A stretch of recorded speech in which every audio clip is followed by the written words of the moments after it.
Stream Oil campaign. We've also got Eleanor Hines with Resources for Sustainable Communities on the line. Thanks for joining us for this webinar.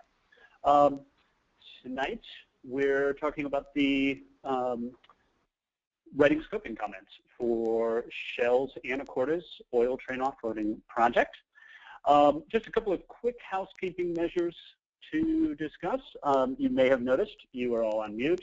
That way you can talk to your kids, do your dishes, and yell at your pets without the rest of us hearing it.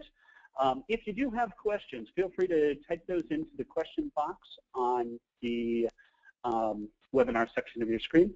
Andrea is standing by monitoring those, and she'll make sure that we see them, and Eleanor and I will be happy to answer those. If you have any technical problems, concerns with connecting, or if you're having challenges with the webinar, Andrea is also available to help you with that. Her email is in the messages that you received about attending the webinar. If you don't have that handy, her address is andrea@forestathics.org. And last thing to note is that we are recording the webinar this evening, so if you miss anything, or if you want to go back and see things again, or you're interested in getting a closer look at some of the slides that have moved past, we will have this presentation up and available for you at the standuptooil.org website. Hopefully that should be up sometime tomorrow. You'll see that website a couple of more times here tonight, and in the follow-up email we'll send it to you, but that is standuptooil.org, all one word. So my job at Forest Ethics is, I sometimes describe it to friends and family as challenging the most profitable sector of some of the most powerful companies, some of the wealthiest companies that have ever existed, which sounds like a crazy job to have and a crazy thing to try and do, but it is also a really empowering and exciting project to take on when you know that the communities that we're protecting, that we're working to stop these dangerous and dirty projects from happening in, are motivated and empowered. And those wealthy and powerful corporations, at the end of the day, have to bow to the people in a democracy. And so it really is important for me to start off these kinds of presentations by saying thank you to all of you who are participating in this and who are going to be participating in this Shell oil scoping process, because those public voices really do make a huge difference. So this is just a quick agenda. We've got you for about an hour this evening, and we're going to talk briefly about the background of this project, and then we'll delve into what's an environmental impact statement, and what's a scoping comment, and how do I write a good scoping comment. We've got a handful of samples, and then we're going to talk in some detail about the project and some of the issues and concerns to give you ideas for those scoping comments.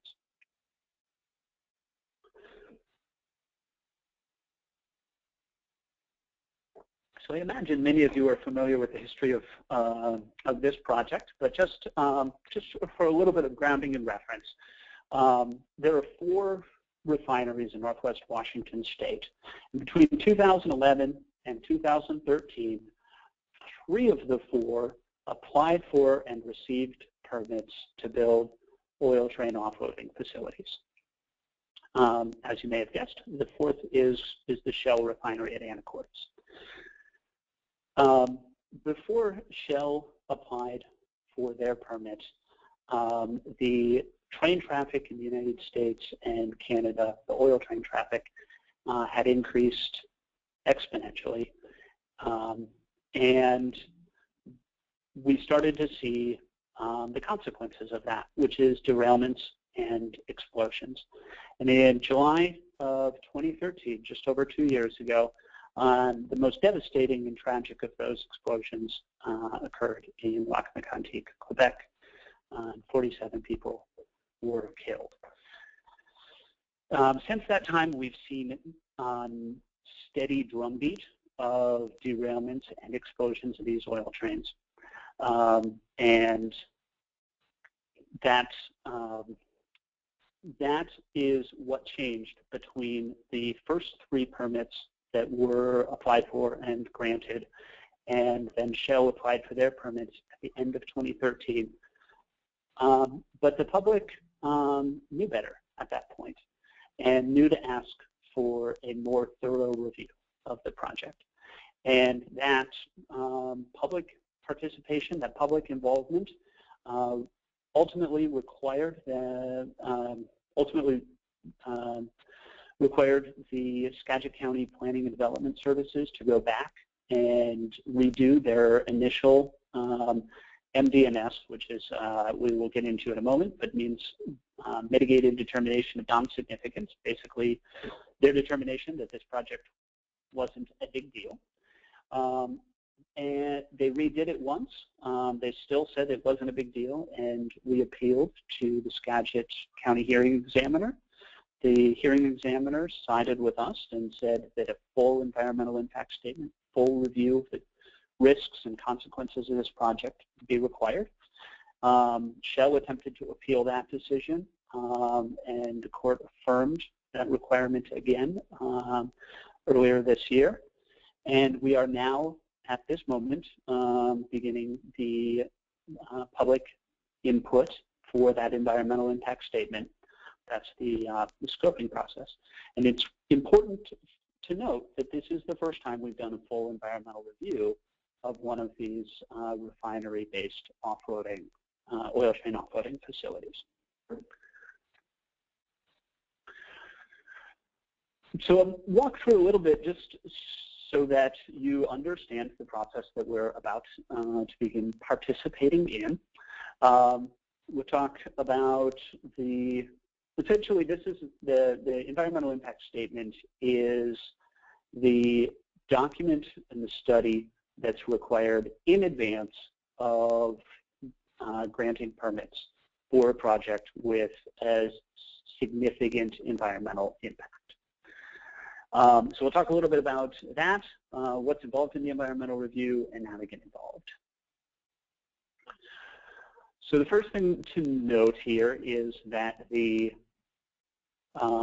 process is being managed by the Skagit County government, their Planning and Development Services, and jointly by the Washington State Department of Ecology. They have hired a consultant who reports to and is managed by jointly by those 2 agencies. And Shell is required to pay those costs, but they are not supposed to be involved in overseeing the consultant's work. So this first stage that we are at is the commenting on the scope of the environmental impact statement, the scoping process. Basically, this is the point at which we talk about the things that are likely to be concerns. These can range from the impacts on the wetlands that Shell needs to clear to build the rail loop on their property, or this could be off-site. These could be the impacts from the oil trains traveling to and from that site.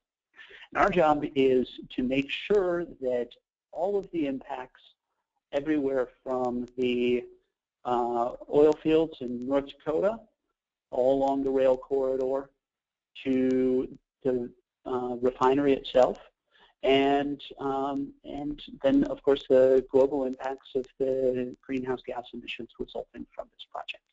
So, and everything in between. We want to account for that, and we want to make sure that it's all part of the scope of these studies that will then be in front of the decision makers when they go to decide on whether Shell can have the permits to build this project. The law states that creates a standard for what kinds of impacts will be included in the scope, and the important thing to note here is that significance is in part determined by the number of people that are on public record expressing the concern. And so again, your voices in this process matter because when you say this is a concern, that adds to the voice of all of the other people who have expressed that same concern. They might be able to dismiss me and Eleanor. They can't dismiss all of us together. So we'll start to get into the details of what makes a good scoping comment. The most significant thing you want to do is make sure that the most significant thing we're trying to do here is to require a more comprehensive, a more robust study of these impacts. And so the comments that you raise are ones that you want to raise are ones that will ask for a broader study of the impacts of this project. Ultimately, if they don't include those things, then it becomes an opportunity for us to go back and challenge the quality of the environmental impact statement and either delay the project or require that more detailed study. Once a more detailed study is complete, I believe that if you really look at all of the impacts of this project and that if the research is done well, that the decision will be made to deny those permits. So these comments, you will note that this information is going to be scattered in this presentation a couple of more times because this is the most important stuff. This is how you submit your comments. So you can certainly submit them by in writing, and would encourage those of you listening to this to submit detailed written comments to that email listed here. We also really want to make sure that folks attend the public meetings.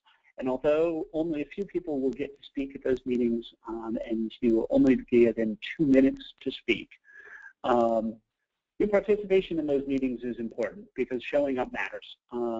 And the decision makers for these projects are going to count heads at these meetings.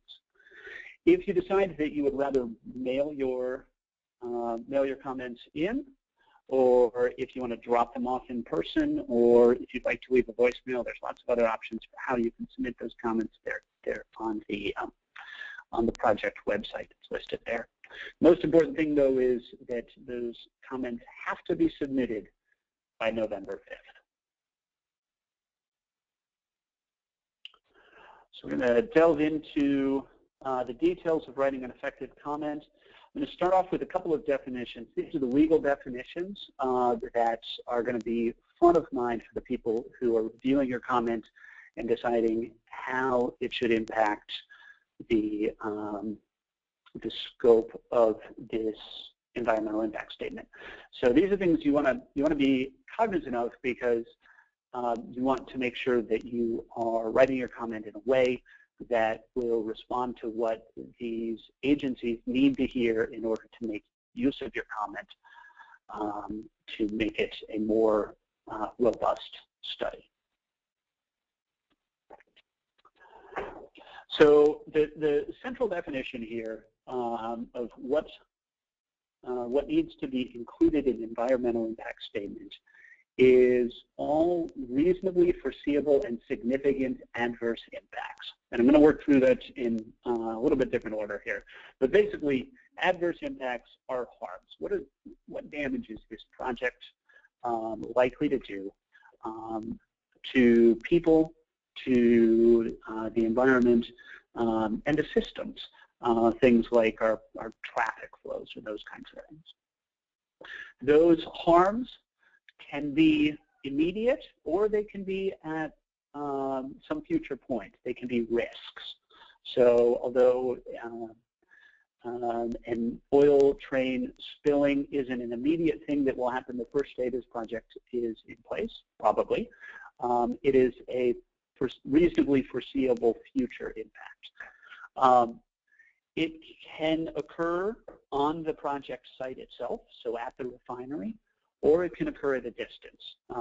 And we want to absolutely include the impacts that occur along the rail corridor and off-site.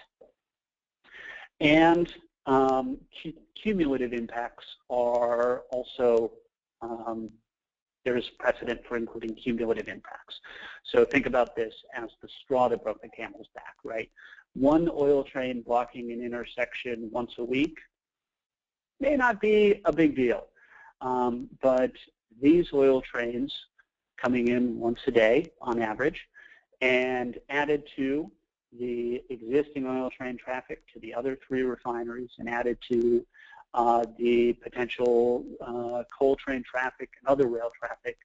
If you're a downtown business owner in Mount Vernon or anywhere else along the rail corridor, all of a sudden, at some point there's going to be one too many. And so those cumulative impacts are ones we want to address and call for study of. The actions do need to be reasonably foreseeable, and so I will urge you not to be speculative in your comments.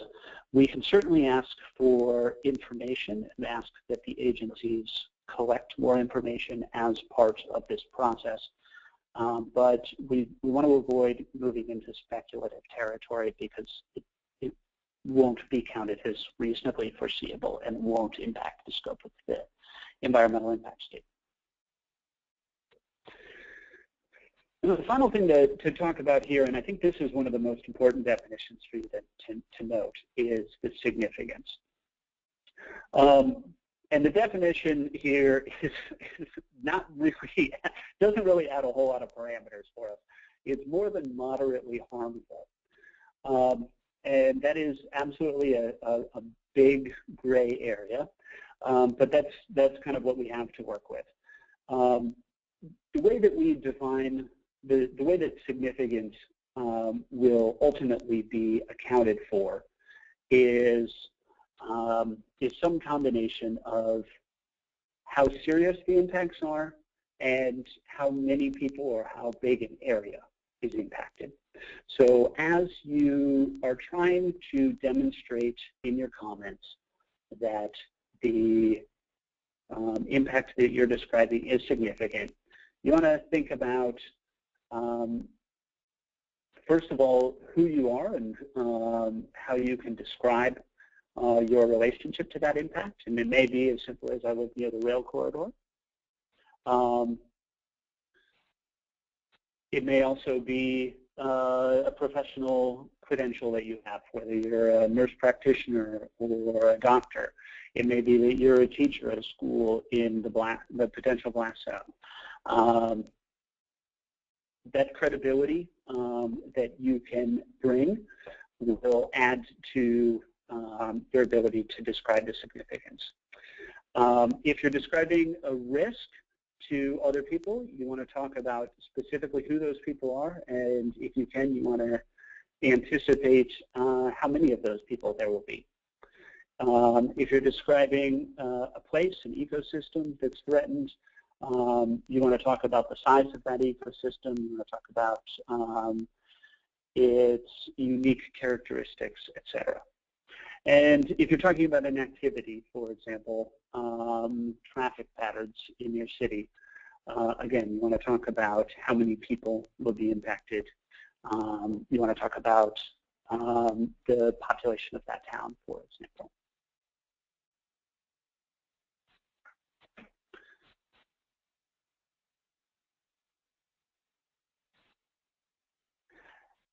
One thing that many people choose to include in their comments. It's not necessary, but I think it is a helpful tool to think about, is the alternatives and potential mitigations. So if you're describing an impact, it's the intention of the agencies under this law is not necessarily to say that the project can't move forward. It's to identify ways that the project could be made less harmful. And it is useful to describe ways that the project could be made less harmful in your scoping comment. For example, if you're talking about an impact to a potential impact from the spill, say from the Skagit River Railroad Bridge, one way that that impact could be lessened would be to require, as a condition of the permit, that the railroad upgrade and repair the bridge. So you can talk about those things, make those suggestions, and include those as part of your comment. It will be there will be cases where a potential impact could not be mitigated, and it's valuable to state that. If there's no way that a harm can be avoided, and there's no way that it could that the damage that could be done, that could happen, could be repaired, you absolutely want to say that as part of this comment.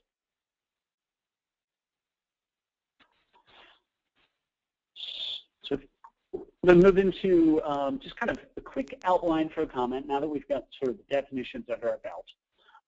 The first thing you want to do is introduce yourself. As I mentioned, talk about your relationship to the impacts that you're talking about, whether that's professional credentials or your involvement in the community, to where you live in relationship to the project and relationship to the train tracks, etc. And then you move from there into discussing the impacts that you want studied. And I would not bury that leap. State very clearly the impact that you want studied. Few things that are temptations to include that you probably shouldn't include is statements of your opinion. People often want to start off saying, I oppose this project. I would not say that. And I don't think you want to say, I don't think you want to make speculative statements or statements of your opinion. Again, you're requesting study. If you have information to share, you absolutely should share that information. But I would urge everyone in this call not to feel handicapped or feel like you shouldn't move forward because you don't have all of the information about a risk. I think it's important to state those things and remember that what we're asking them to do is study potential problems. We're not telling them about studies that have already been conducted.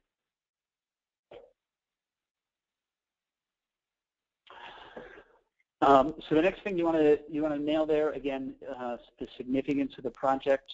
You want to cover both the general and the specifics in this case, and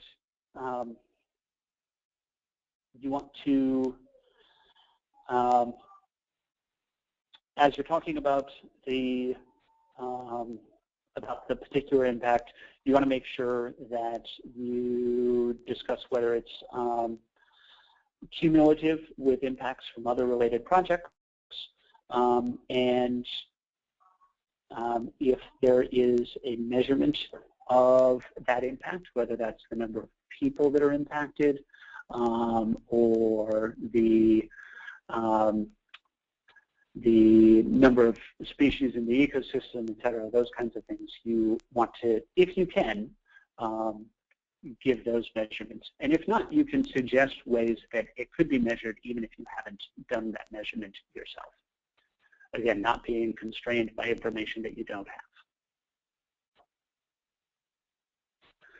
When it comes time, if you choose to include discussion of alternatives, it is appropriate to ask for a no-action alternative or to suggest other mitigations, as I mentioned. Those kinds of things will help to guide the way that the agencies think about putting together the study. So I had a high school English teacher who told me while we were learning to write essays not to bury your thesis, not to make it difficult for for the audience to find the thesis. And I would encourage you, as you're putting together these comments, not to make it difficult for the audience to find your thesis. These folks, if we do our job right, are going to have thousands and thousands of these comments to read.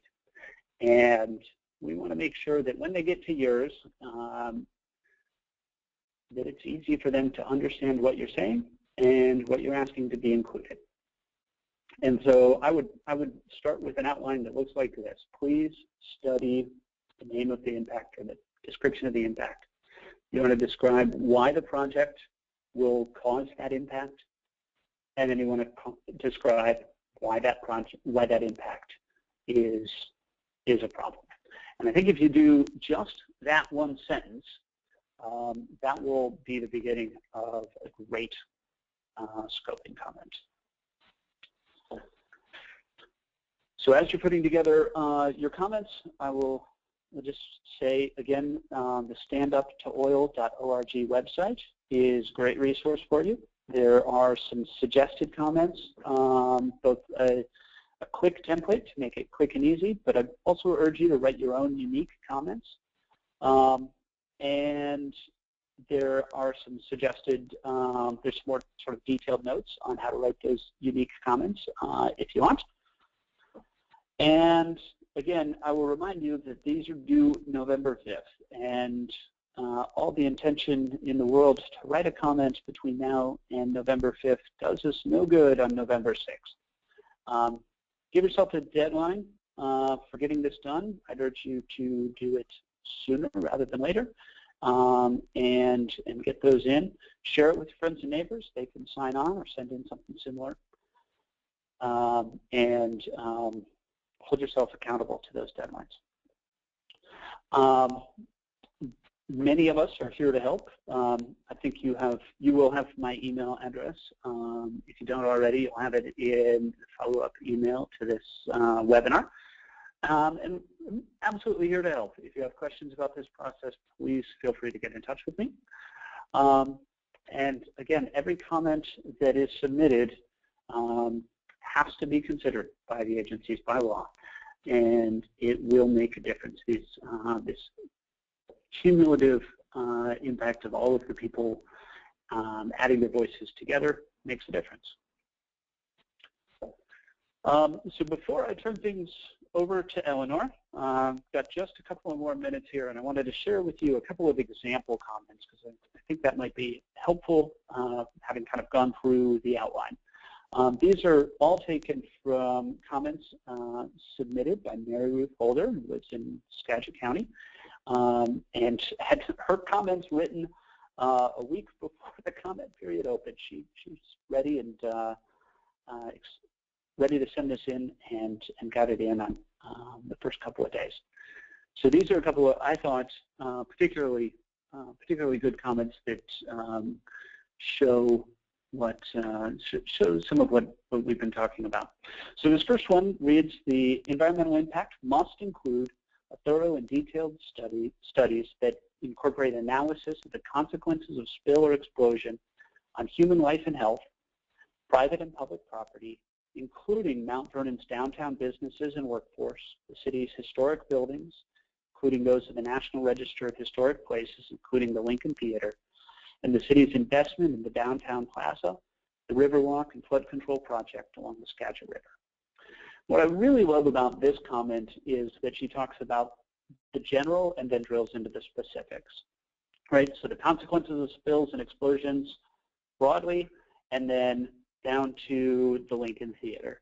And I thought that was well done, and I would encourage you, as you're considering this, to think about these kinds of comments could exist for every community along the rail corridor.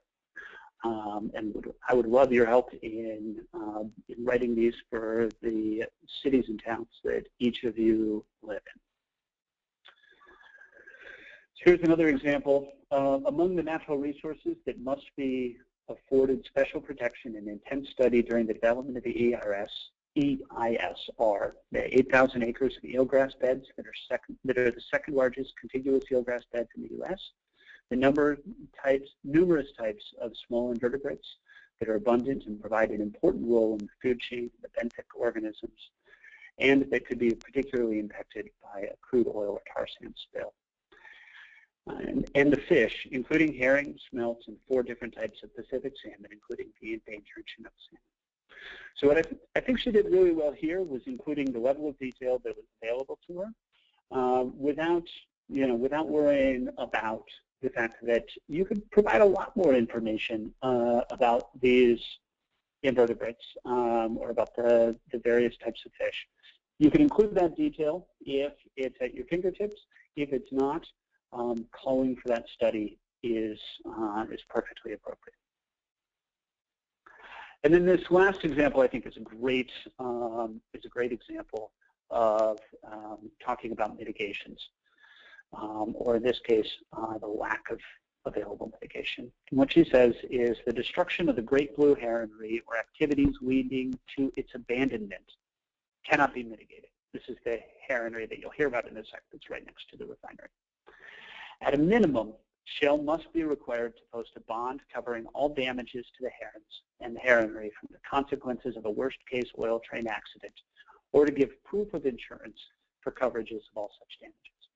So again, identifying a way that the risk could be, if not eliminated, the consequences of those mitigations, or the consequences could be at least paid for. Although one could argue that there's no way to pay the herons to come back to the heronry, which is what she's saying when she says it cannot be mitigated.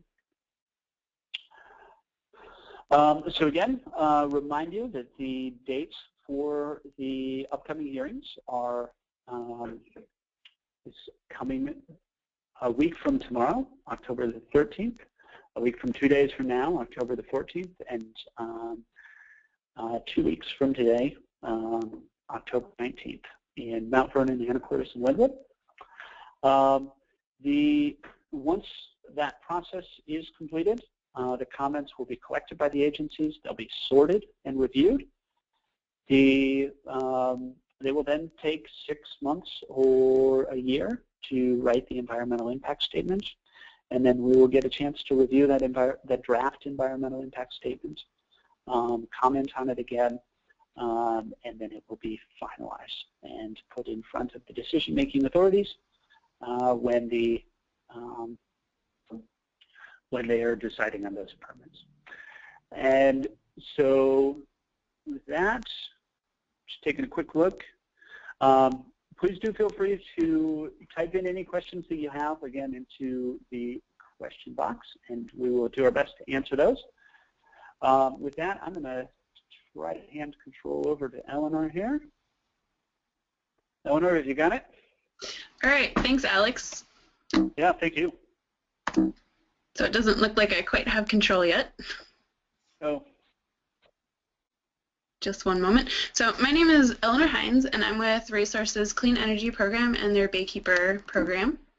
And I still don't have access quite yet. If you want to just click to the next slide, please. Yeah, Thank you. So I'm going to talk a little bit more about the actual project. Alex gave us a bunch of really great examples of things that you guys can comment on and how to make a really significant, meaningful comment. And hopefully I'll be able to provide a little bit more information on the specifics about the project so that you feel like you can provide a more meaningful comment with some of the specifics And so I do, like Alex said, encourage you to type in your questions on the side. If you have questions either about the EIS process or about the actual specifics of the project. So this map shows all of the other either already operating or proposed projects in Washington State. As you can see, we're not alone, and it's up in Anacortes where our main concern is. And next slide, please. Thank you. So the Shell Puget Sound Refinery is proposing to add in a expanded rail loop so that they can accept additional oil by rail. It's located on the historic Skagit River Delta. It is the indigenous homeland to the Swinomish and the Samish, as well as other neighboring First Nations. It's also a really important habitat for a lot of different natural resources, including forage fish, salmon, herons, eagles, and more, which I'll talk about in a little bit. Next slide. Thanks. So the Puget Sound Refinery is not alone, as I said before. In this graphic provided by Sightline, you can see all of how the cumulative impacts are super important because it doesn't stand alone. And so the Puget Sound Refinery was built in the 1950s as a Texaco refinery, later acquired by Shell. It traditionally receives Alaskan North Slope oil. However, Alaskan North Slope oil has been on the decline, so now Shell is looking for other sources such as Bakken crude from North Dakota or potentially Alberta tar sands. And so it's one of several proposals and which added all up combined lead to even greater impacts than the Keystone XL pipeline alone. Next.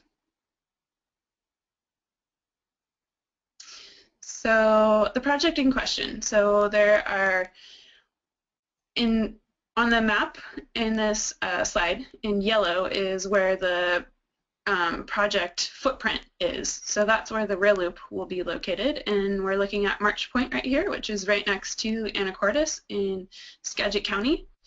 And so so there will be many wetlands cleared in order to build this oil train loop. Just on the east end of this property, it will receive up to 6 oil trains per week that will carry 102 cars of oil, which roughly equates to 60,000 barrels per day. It is amongst the largest in the region, and as I said before, the oil primarily would come from the Bakken Formation, although there is the potential to receive tar sands as well. And so I'll talk a little bit more in a bit about those wetlands and the mitigation plans for that. Next. Thanks.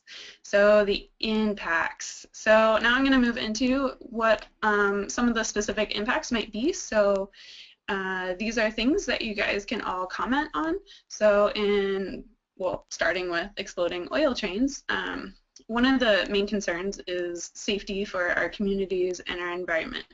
And with this project, as we've seen, there are a lot of examples throughout the media on exploding oil trains. One of the more tragic ones was the Magnatic in Quebec, Canada on July 6th in 2013. 47 people died because an oil train slid back on the tracks and crashed and exploded. And so this is something that should be included in the impacts of this study because there really isn't much of a response, emergency response in place for incidences like this, and finding ways to make sure that we're keeping our community safe. So the blast zone in Washington, you can go to theblасtzone.com and you can look up your area and see, first of all, do you live in the blast zone? What is located in the blast zone? There are schools and other important places. Oil trains pass by. Quest Stadium right in downtown Seattle where there's lots of people, and if an oil train were to explode during one of the Mariners games or one of the Seahawks games, it would definitely have a huge, huge impact. So that could be something, just an example of one of the things that you might want to include in there. There's also Skagit County, and you can see that there are 2 main waterways that could potentially be impacted, along with a lot of residential areas too that have lots of important things to our community, as well as the environment that could be impacted by the oil trains. So there are 2 main sources of crude oil that this project proposes to receive. The main one that they're really planning on is Bakken oil, which is extremely volatile, and although they've been trying to evolve their standards for safety, it still isn't really solving the problem. There are still oil trains exploding and derailing and causing all kinds of problems. And as I mentioned earlier, there's not really an adequate emergency response to this yet. Washington State has one of the most sophisticated marine oil spill response programs in the nation, yet when it comes to oil trains, there's almost nothing in place. So this might be something, if you're concerned, that you demand that the studies and the risk be looked at, and on the contingency that more adequate emergency response plans are put into place. The other oil that Shell might receive is Alberta tar sands, and so tar sands is a lot heavier than Bakken oil. And so Bakken oil, when that spills on a water body, it spreads out over the surface. And unfortunately, only 11% of that on a good day is really what our technology is able to clean up when it's spilled on top of the water. The tar sands, on the other hand, is heavy and it sinks straight to the bottom, and so it could have significant impacts on all the benthic organisms and everything up the food chain that eats those benthic organisms, and have really long-lasting chronic effects on the environment. It also isn't immune to explosions, so that's another issue. And then also impacts on air quality. It's a lot heavier and there's a lot more compounds encompassed in that tar sands that will need to be refined or pulled out in the refining process. And so there could potentially be an increased impact on air quality. If that's not studied, we should know what that might look like. Next. So rail traffic and emergency responses. So I would like to also mention that there are a lot of impacts just in Skagit County alone, but don't feel limited to just commenting on Skagit County alone, because these blocked rail crossings are going to be impacted from Skagit County all the way to North Dakota, where they receive the Bakken crude, or all the way up to Alberta, where they get the tar sands from. So don't be shy on asking that those impacts all the way along the rail lines be looked at. So there's the cumulative effects, there's also the traffic impacts that it might have on communities. Those trains are about 1 mile long, and so having a 1 mile long train pass through those urban areas and delaying traffic or delaying first responders could have significant impacts on those communities. There's also local air quality issues involved in there with the diesel particulates from the engines, and there's federal standards and state standards, but they don't do enough to prevent accidents. And so making sure that we have something in place that is to the utmost quality to protect our community and our environment from making sure that everything's safe. Our emergency response teams aren't delayed because they're waiting for those rail trains to go by. And it's also unclear about how the rail system upgrades are going to be financed. Most often it comes from taxpayer dollars, and for especially the Skagit spur out to Anacortes, it's just really Tesoro and Shell are the main users of that rail line, and so it seems a little bit unfair that taxpayers might pay for those upgrades. Next. And so there are two main waterways in Skagit County that could see significant impacts. There's the Skagit River Railroad Bridge that goes over the Skagit River. The Skagit River is one of the more productive salmon rivers in Puget Sound, and so an oil train derailment in that area, spilling oil into the Skagit River, could have significant impacts on our salmon populations. It's also designated as a wild and scenic river, and so that could be another thing to talk about. And there's one other main waterway that the rail bridge, or where there's a main rail bridge that crosses over, the Snohomish Channel Swing Bridge. And so this is it's somewhere over 100 years old. Its integrity I would definitely question. And the Snohomish Channel crosses over the Snohomish into Fidalgo Bay, or Padilla Bay, excuse me, Padilla Bay, which is a shoreline of statewide significance. And so this is designated as a really significant area for recreational purposes, for research purposes, for providing natural resources. And so for this bridge to fail and allow an oil train to derail and or spill or explode into the Padilla Bay area could really impact a lot of different things, from forage fish, the eelgrass beds, which, as we saw in an earlier comment, are one of the largest, at least on the West Coast, but maybe in the US. And so there could be a lot of impacts around that. So habitat and wildlife, I'll go quickly into this. So we have the March Point heronry, which is one of the largest colonies in Western North America.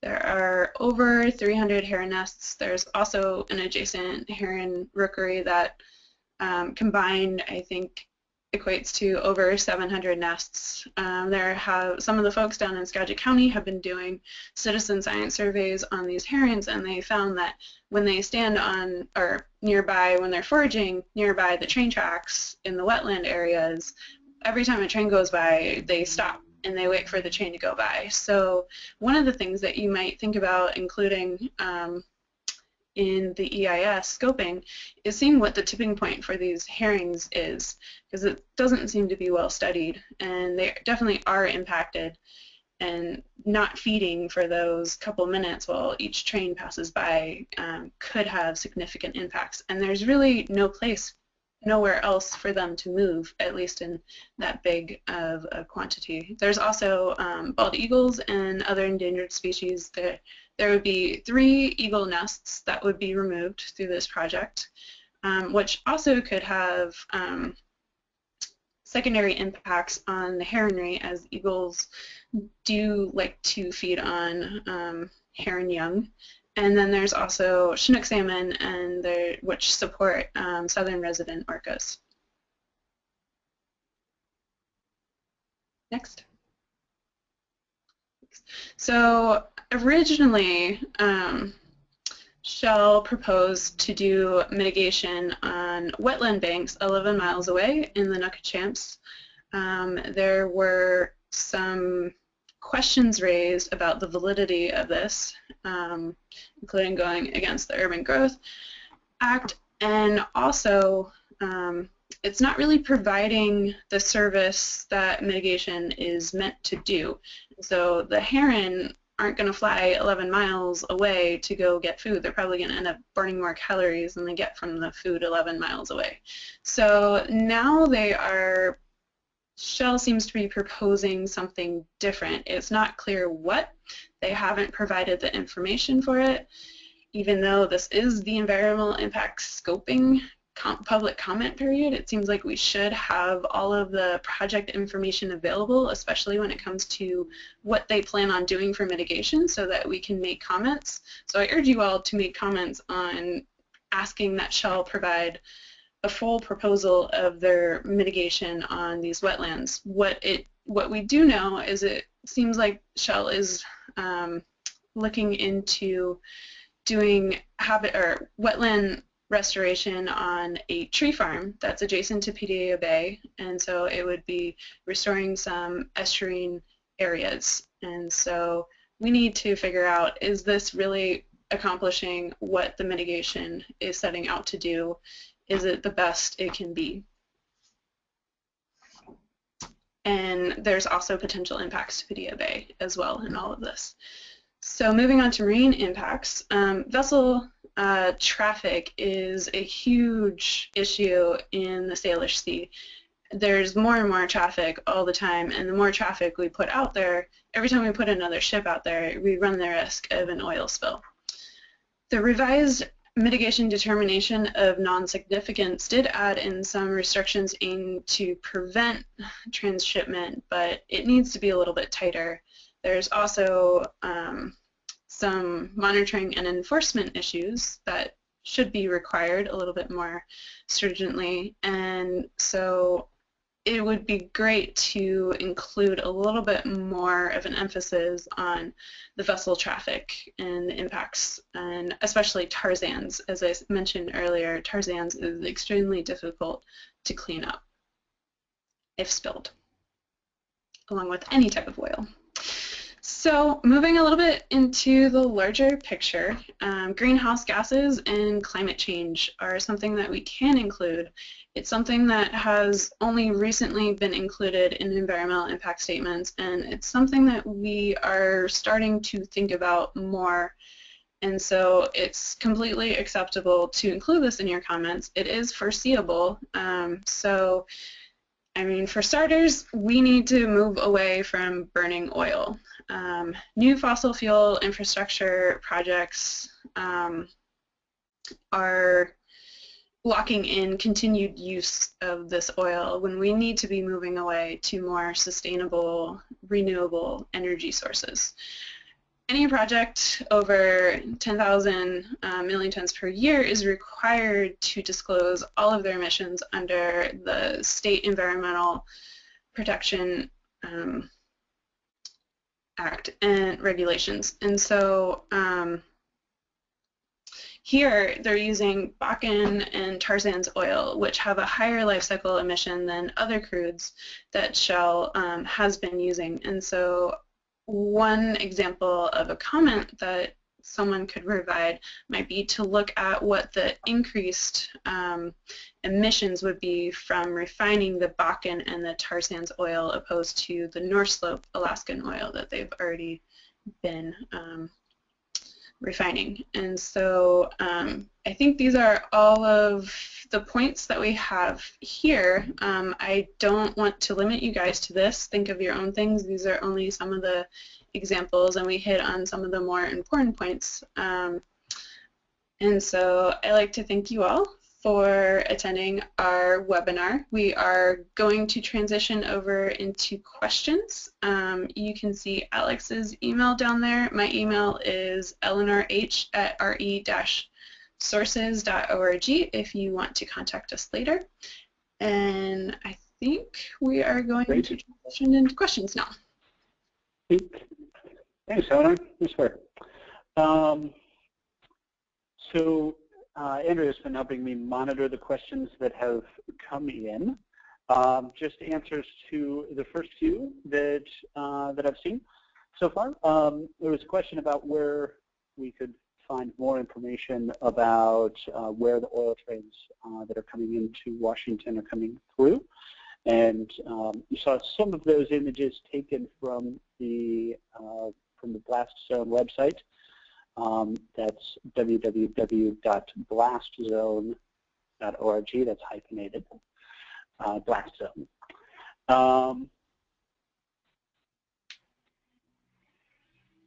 Eleanor, there was a question about where folks could find the blue heron study that you mentioned. Yeah, the Great Blue Heron study, I'm sorry, I don't have it off the top of my head, but it was done by, I believe, the Skagit Land Trust and the Audubon Society down there. Lance Eckhard will be doing a presentation here at Resources on October 28th, presenting some of that information as well. But I can make sure that that study gets posted somewhere. If Alex has an idea where I could link it to, I'd be happy to post it or email it. Yeah, if you find it, go ahead and send it to me, and I will make sure that it gets passed along.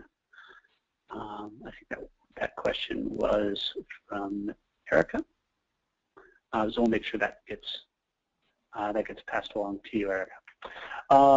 There was another question about. There were actually two questions about the bridges. The first question was whether they are listed as unsafe. And the answer to that question is a bit more complicated because there isn't actually a list of unsafe bridges where those bridges are not owned and operated by the state. The federal government does require railroads to do inspections of their bridges, and the federal government takes a look at those inspections only very, very occasionally. And the oversight on this is an area that's, I would say, a significant concern. The state government has next to no oversight, and the federal government, although it has regulatory authority, has anemic inspection staff. Second question was whether photographs of the bridges could be included as part of scope and comments, and the answer is absolutely yes. You can include photographs of bridges or anything else as part of your comments, and Claudia, I will be happy to email you those photos this evening.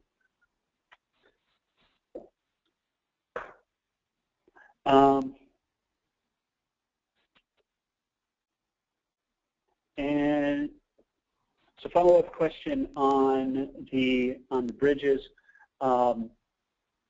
The question is, does that mean that they're not subject to any state safety standards? And again, we're moving into an area that is at the edge of, or the periphery of my knowledge on bridge regulations. But it is my understanding that the state government does not regulate bridges that are owned by railroads. It's regulated by the federal government, and that's the regulatory body. The inspections that occur are mostly conducted by the railroads and only very occasionally by federal inspectors. So we are, I think we have answered all of the questions. One more thing, there was one question about, is there a limit on the number of questions that you can submit? And the answer is no. Submit as many comments as you would like, and it's actually probably easier for if you submit for each different category or each different ask, submit a separate comment for each of those rather than one big long one. But ultimately, just get your comments in, whatever's easiest for you, but know that there is no limit to how many comments you can submit, as long as they're in by November 5th. Looks like there's a couple more questions coming in. We are coming up on 8 o'clock, and I think we'll take a couple of more questions here, and then I'm going to wrap things up and the recording, and then stay on the line and happily keep answering questions if folks have them. But last couple of questions here. One is about whether there has been a study of the potential impact of an explosion in downtown Seattle, say next to Quest Field. I think it's safe to say that the railroads have done have likely done this kind of analysis as part of worst-case scenario planning. One would hope that they have done that kind of analysis in order to be able to prevent worst-case scenarios. That information is not something that the railroads disclose. There is I would say, a significant and growing movement of organizations, regulators, cities, fire departments, et cetera, that are calling for disclosure of those hidden documents, the railroad's hidden risk documents. That's the kind of thing that absolutely belongs in this analysis, and I would encourage you to ask for that as part of this environmental impact statement.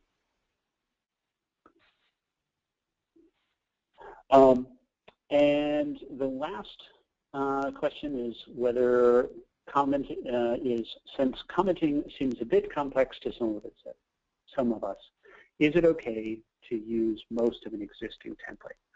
And the answer is absolutely. And I would encourage you to customize the information in there. Tell your story as much as you can, but copy the language from other people's comments. These are both public records, and everybody submitting them wants them to be helpful to other people. So feel free to take anything that's anywhere in this presentation or anything that you've seen on our websites and incorporate it into your comments. That absolutely makes sense. Personalized comments, customized individual comments do add a depth and a weight that that the template comments don't have. The template comments, of course, are helpful. That's why we do them. But if you spend a little bit of time personalizing those, it does add a lot of value to this process. So with that, I'm going to go ahead and wrap up the recording of this webinar. Thanks again for your participation in this process. Thank you in advance for coming to these hearings and for submitting these comments. The public involvement in this is ultimately what's going to make sure that we get the studies that we need to demonstrate how this project is too dirty and too dangerous. I'm going to stick